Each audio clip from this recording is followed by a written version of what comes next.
It is astounding how significantly one idea can shape a society and its policies. Consider this one.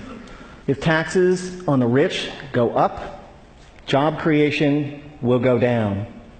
This idea is an article of faith for Republicans and seldom challenged by Democrats, and has indeed shaped much of the economic landscape. But sometimes the ideas that we are certain are true are dead wrong. Consider that for thousands of years, humans believed that the Earth was the center of the universe. It's not, and an astronomer who still believed that it was would do some pretty terrible astronomy.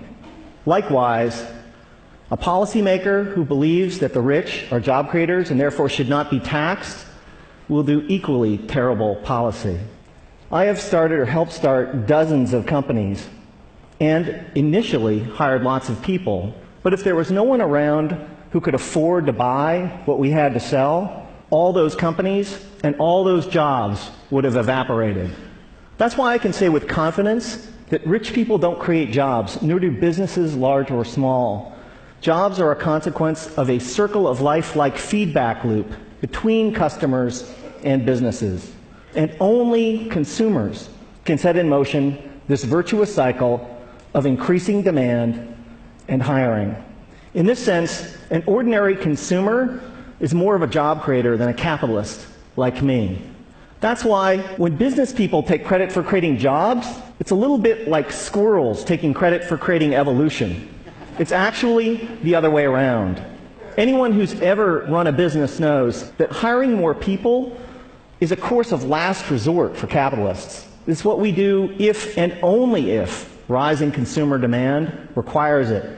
And in this sense, calling ourselves job creators isn't just inaccurate, it's disingenuous. That's why our existing policies are so upside down. When the biggest tax exemptions and the lowest tax rates benefit the richest, all in the name of job creation, all that happens is that the rich get richer. Since 1980, the share of income for the top 1% of Americans has more than tripled, while our effective tax rates have gone down by 50%. If it was true that lower taxes for the rich and more wealth for the wealthy led to job creation, today we would be drowning in jobs. And thank you. And yet, unemployment and underemployment is at record highs.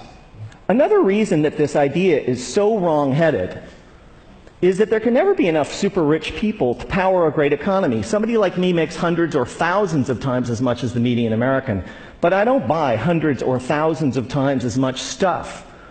My family owns 3 cars, not 3,000. I buy a few pairs of pants and shirts a year like most American men. Occasionally we go out to eat with friends. I can't buy enough of anything to make up for the fact that millions of unemployed and underemployed Americans can't buy any new cars, any clothes, or enjoy any meals out.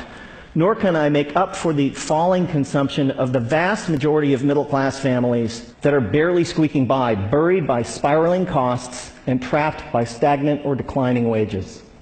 Here's an incredible fact, that if the typical American family still retained the same share of income that they did in 1970, they'd earn like $45,000 more a year. Imagine what our economy would be like if that were the case.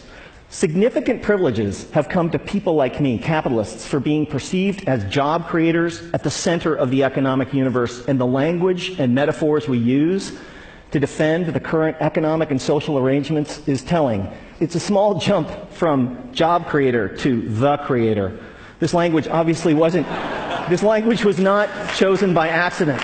And it's only honest to admit that when somebody like me calls themselves a job creator, we're not just describing how the economy works, but more particularly, we're making a claim on status and privileges that we deserve. Speaking of special privileges, the extraordinary differential between the 15% tax rate that capitalists pay on carried interest, dividends, and capital gains, and the 35% top marginal rate on work that ordinary Americans pay, is kind of hard to justify without a touch of deification. We've had it backwards for the last 30 years. Rich people like me don't create jobs. Jobs are a consequence of an ecosystemic feedback loop between customers and businesses. And when the middle class thrives, businesses grow and hire, and owners profit.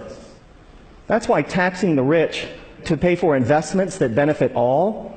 Such a fantastic deal for the middle class and the rich. So, ladies and gentlemen, here's an idea worth spreading. In a capitalist economy, the true job creators are middle-class consumers. And taxing the rich to make investments that make the middle class grow and thrive is the single shrewdest thing we can do for the middle class, for the poor, and for the rich. Thank you.